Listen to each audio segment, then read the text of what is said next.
ஒரு ஊர்ல பிர்ஜு என்கிற ஒரு ஆள் இருந்தான். அவன் எப்பவுமே எல்லாரோட பொருளும் திருடிக்கிட்டு இருப்பான். அவன் ரோட்ல எது பார்த்தாலும் யோசிக்காம அந்த பொருளை எடுத்துக்குவான். ஒரு நாள் அட வாவ், ரோட்ல இப்படி மின்ற மாதிரி ஏதோ பொருள் விழுந்திருக்கு. அட வாவ், இது ஒரு தங்க காசாச்சே. பிரிட்ஜு, உன் தலையெழுத்து ரொம்ப நல்லா இருக்கு. சரி, நான் இதை எடுத்துட்டு போறேன். அப்புறம் நான் இதை எடுத்துட்டு போய் என் மனைவிக்கு காட்டுறேன். இது எல்லாத்தையும் ஒரு பேய் தூரத்துல இருந்து பாத்துக்கிட்டு இருக்கும். என்ன கேவலமான ஒரு மனுஷன் இவன். இவனையே சாகடிச்சிடலாம், இவனை விடக்கூடாது. அதுக்கப்புறம் பிர்ஜு அந்த தங்கத்தை எடுத்துக்கிட்டு அவங்களோட மனைவி கிட்ட போறாரு. அட வசந்தி, நீ எங்க இருக்க? இங்க பாரு, நான் என்ன கொண்டு வந்திருக்கேன்னு பாரு. என்னங்க, என்ன கொண்டு வந்தீங்க? அடடா, தங்க நாணயமா? இது உங்களுக்கு எங்க கிடைச்சது? ரோட்ல எது கடந்தாலும் எடுத்துட்டு வந்துடுறீங்க. அதுக்கப்புறம் இது பிரச்சனையா ஆக போகுதுங்க. அட, உங்ககிட்ட பேசுறதே பெரிய இம்சை. என்ன நடந்தாலும் அதுல இருக்கிற கெட்டதை மட்டும்தான் நீ பாப்பியா? அதெல்லாம் ஒன்னும் ஆகாது அப்படின்னு சொல்லிட்டு பிர்ஜு அங்க இருந்து கிளம்பி போயிடுறான். அதுக்கப்புறம் ஒரு மரத்து கீழே உட்கார்ந்து யோசித்துக்கிட்டு இருப்பான். அட, என்ன வாழ்க்கை இது? மனைவிக்கு என்னமோ நடக்கிற கெட்டது மட்டும்தான் தெரியுது. இதுக்கு கல்யாணமே பண்ணாம இருந்திருக்கலாம்.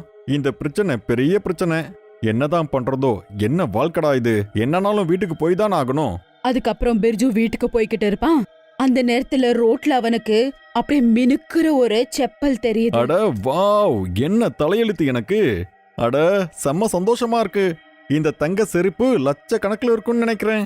பிர்ஜு அந்த செப்பலை எடுத்து அதுக்கப்புறம் போட்டு பாக்குறாரு. அட வாவ், இது அப்படியே என் சைஸ்லயே இருக்கே.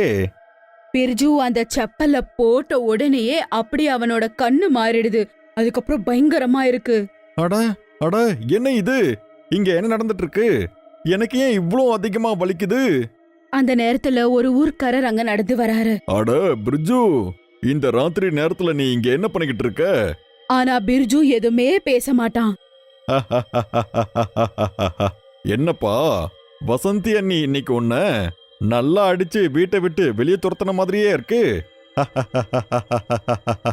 ரொம்ப சிரிப்பு வருதா? எங்க இப்ப சிரிப்பாக்கலாம் அப்படின்னு சொல்லி பிர்ஜு அவன் அப்படியே கழுத்து பிடிச்சு தூக்கிடுது. அட, நான் சாக போறேன். யாராவது வந்து என்ன காப்பாத்துங்க.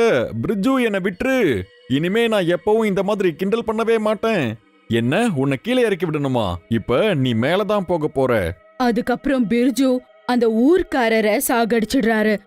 அதுக்கப்புறம் பேரூபத்துக்கு மாறிடுறாரு.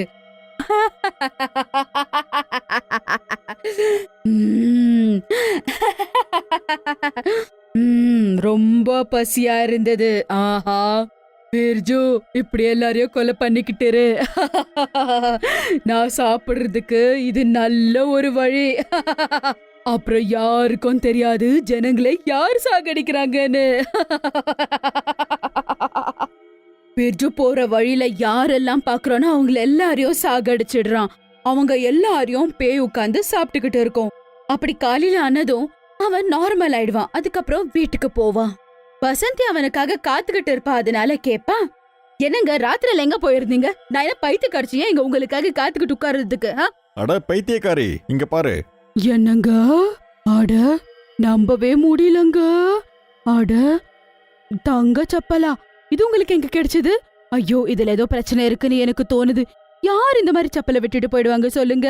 அட, பைத்தியம் பிடிச்சிருக்கா என்ன? உனக்கு தெரியுமா இதோட விலை எவ்வளவு இருக்கும்னு? இங்க பாரு, உன்னையும் என்னையும் வித்தா கூட நம்மளால இத வாங்கவே முடியாது. இத தலைவருக்கு கொடுக்க சொல்ற. போய் சமையல் பண்ணு. அதுக்கப்புறம் ராத்திரி ஆனதும் வசந்தி தூங்கிடுறா. அதுக்கப்புறம் இவன் சும்மா இல்லாம மறுபடியும் அந்த செப்பலை எடுத்து போட்டுக்கிறான். போட்ட உடனே அவன் முழுசா அந்த பேயாவே மாறிடுறான். அதுக்கப்புறம் அங்கிருந்து கிளம்பிடுறான். மறுபடியும் வீட்ல இருந்து வெளியே போன உடனே அவன் முன்னாடி ஒருத்தர் வந்து நிக்கிறாரு. அவர் கிட்ட போறாரு. அட, என்னப்பா பிரிட்ஜு, என்னப்பா விஷயம்? என்னப்பா உன்னோட கண்ணு ரொம்பவே சிவப்பா இருக்கு. அன்னி கூட ஏதாவது சண்டையா என்ன?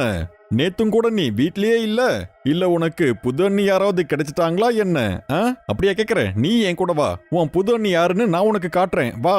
கண்டிப்பா வரேன்பா. வா, போலாமா?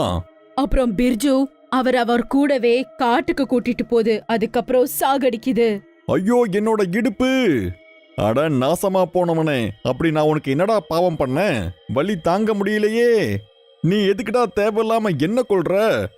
அதுக்கப்புறம் பிர்ஜு முழுசாவே பேயா மாறிடுறான். அதுக்கப்புறம் பேய் அதுகிட்ட நடந்து வருது. நல்ல வேலை பண்ண பிர்ஜு, நீ ரொம்பவே நல்ல வேலை செய்ற. இப்ப நீ சாக போற முன்னா. இதோ இவங்க தான் உன்னோட புது அண்ணி. அதுக்கப்புறம் பிர்ஜு முன்னாவ சாகடிச்சிடுவான். அதுக்கப்புறம் பேய் முன்னாவோட உடலை கூட சாப்பிடுறது. போ பிர்ஜு, இப்ப வீட்டுக்கு போ. இந்த செப்பலை கழட்டிட்டு நல்லா தூங்கு. அதுக்கப்புறம் பிர்ஜு வீட்டுக்கு போறான். அதுக்கப்புறம் அவனோட ரூம்ல போய் அவன் தூங்கிடுறான். மறுநாள் காலையில முன்னாவோட பாதி உடல் ஜனங்க பாக்குறாங்க. அட கடவுளே, இது முன்னாவாச்சே. இவ்ளோ பயங்கரமா யார் இவனை இப்படி கொண்டு இருப்பாங்க? ஊரு ஜனங்க எல்லாருமே இத பேசிக்கிட்டு இருப்பாங்க. அந்த நேரத்துல வசந்தி அங்க போறா. தங்கச்சி பசந்தி, முன்னாவ யாரோ கொன்னுட்டாங்க. அது யாருன்னு உனக்கு ஏதாவது தெரியுமா? இல்ல அண்ணா, நான் அன்னைக்கு தூங்கிட்டேன் அப்படின்னு சொல்லிட்டுறது. அதுக்கப்புறம் ஊரு ஜனங்க எல்லாருமே அங்கிருந்து போயிடுறாங்க. ஆனா பசந்தி யோசிக்கிறா, அன்னைக்கு பிர்ஜு ராத்திரி எல்லாம் வெளியே இருந்தான்.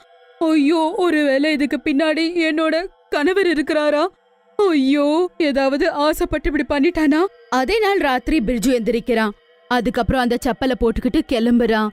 ஆனா அன்னைக்கு ராத்திரி பசந்தி பின்னாடியே போறாங்க. ஐயோ, எல்லாம் நாசனமாச்சுடா சாமி, செத்தண்டா. ஐயோ, எல்லாம் போச்சுடா. ஐயோ, இந்த நாசமா போனவன் பேய் ஆயிட்டானா? ஐயோ, அதுக்கு அர்த்தம் இந்த செப்பல்ல தான் ஏதோ இருக்கு. இப்ப நான் என்ன பண்ணுவேன்? யாருகிட்ட போய் சொல்லுவேன்?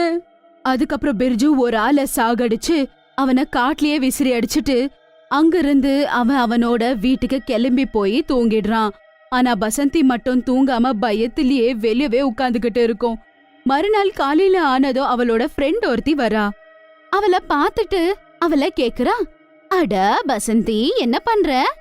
என்ன வெளிய உட்கார்ந்து என்ன யோசிச்சுக்கிட்டு இருக்க? பசந்தி எல்லா விஷயமும் சொல்றாங்க.